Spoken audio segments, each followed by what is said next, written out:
All right, let's do this. Okay, so I did have to write something because I have some important things to say. And I need all the players actually paying attention and looking up here. So you JV guys, you freshman guys, every one of you is a part of this conversation. Put your phone down. I don't even know that kid's name. Thank you. Okay. So before I even get into what I've written, I'm not recording this because of my huge ego. It's for the number of varsity guys and then other guys that couldn't be here tonight. They need to hear this as well. And the reason is, this program went through a little bit of a trauma a couple weeks ago when we lost and were knocked out of the playoffs way earlier than we thought we would be. And this will start as a reaction to that, and then I'll just say a lot of different things. Okay.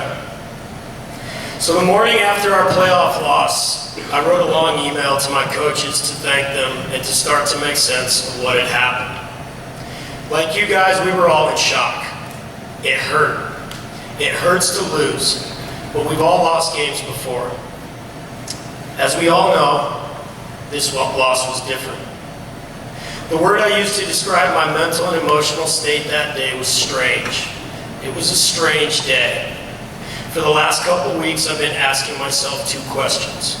One, why did that loss hurt so bad? Two, why has everything felt so strange since that game? I'm going to start with the second question. Since we were knocked out of the playoffs, why has life felt so strange? And it has for me, and I think it has for all you players. I have some thoughts. To me, the biggest reason is the fact that our seniors were already done with school. So when we lost, when soccer was done, it was like entire relationships had ended just like that. We couldn't see each other in the halls. You couldn't stop by my room. In some very real and very painful ways, we were just gone from each other's lives all of a sudden, when we needed each other the most. To me, that's the only reason worth discussing that things have felt off. Our seniors, the absolute heart and soul of this program, were just gone. We never even had a team meeting after the game. It didn't feel right to pull you seniors back into this building to discuss what went wrong. That would have been a pointless conversation, especially when those feelings were so fresh. So know that, seniors. It's been really strange without you.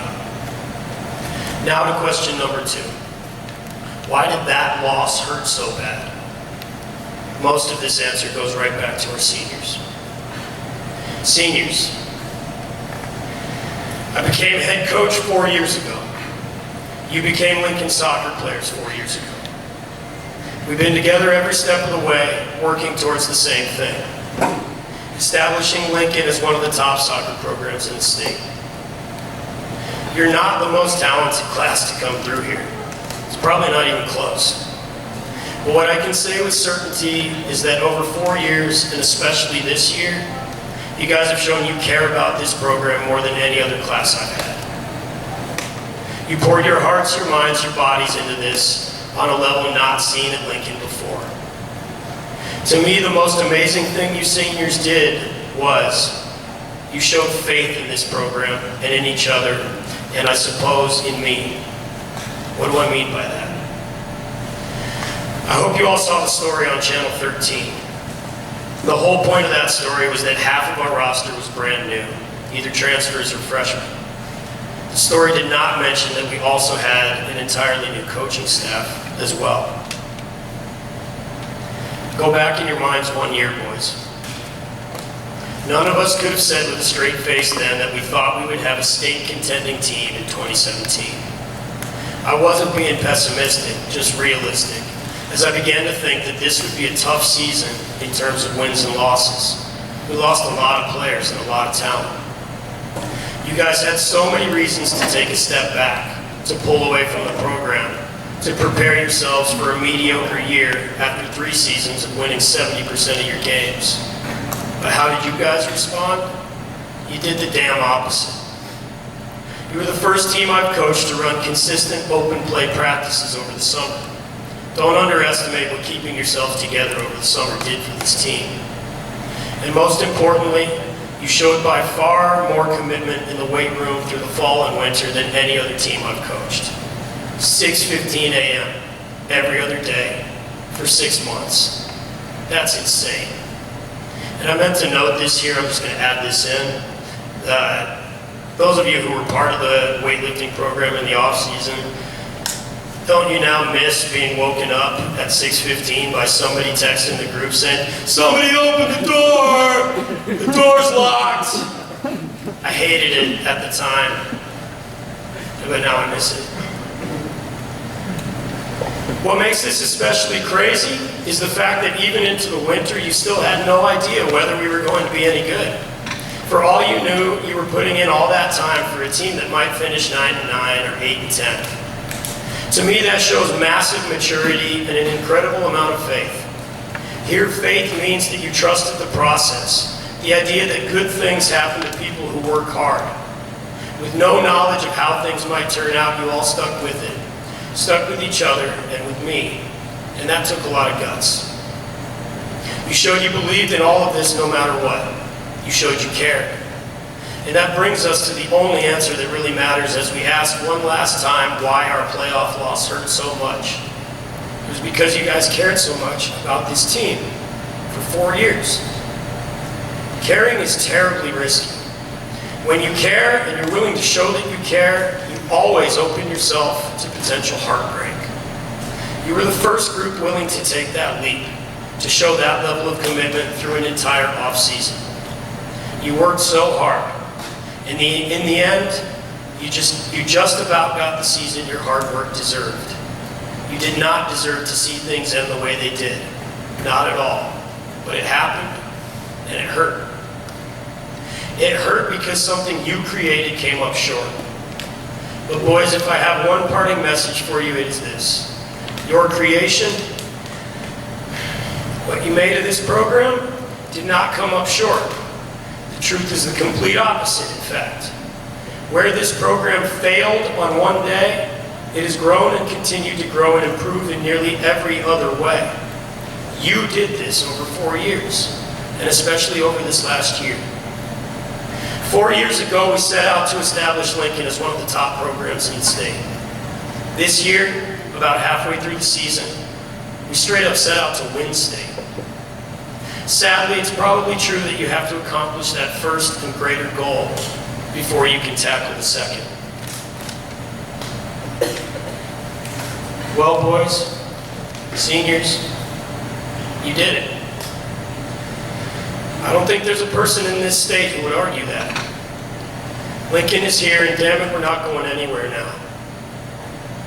So I believe I said it just after our final game. From that difficult day forward, we owe all of our hard work moving forward and any success we find to every Lincoln player who ever gave all of himself to the team. But we especially owe this group of seniors. You set the bar for hard work and commitment and love, and now it becomes every Lincoln player's duty to maintain those levels and to build on them. We will make it to state. We will win state, and we'll do it for you. All of this brings us, inevitably, now to the future. I've told you where we're going, so we have to at least start to talk about how we get there. Here are some quick thoughts, and then we'll watch the highlight video and get you out of here. Number 1. Alex, you looking at me? Number 1. Do what these guys did. If you want to get to state and you want to win state, do what these guys did. On the field, in the weight room, in the classroom. I want men on my team. If you want to be men, you have examples to follow. Number 2, stay together. I'll be letting you know as we get these things worked out about summer workouts. I'll also be talking to the varsity and a number of you JV guys about our summer league that we're participating in this year. It's a CIML league with all the top programs that gets going in 3 weeks. And then, as important as any of those things, stay talking to each other. Varsity guys, I remarked at this all the time, and it wasn't your fault, seniors. It wasn't anybody's fault. How quiet was our group text this year? It just was. Because we didn't know each other and we didn't talk to each other like brothers. And that takes time to build that. But you returning players, it's your duty to be talking to each other every single day for the next 9 months. That's pretty much all I'm asking of you players.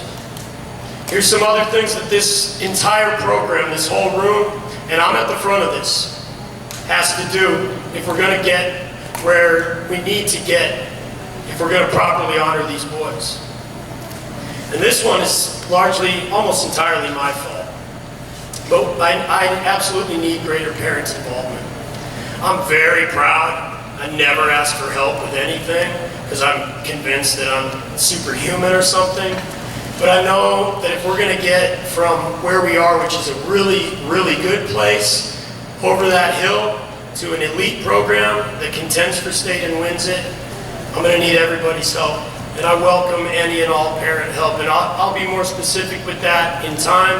And I know that language is a huge barrier. Huge barrier. But I love your kids so much. And I know you love them. And if we love them as much as we do, then we're going to figure that out. We will all figure that out. Number 4, alumni involvement. I want more and more Lincoln players that have graduated, and it starts right here with you guys, to be a part of the program and stay a part of the program. Amilcar is your best example of that. We need that.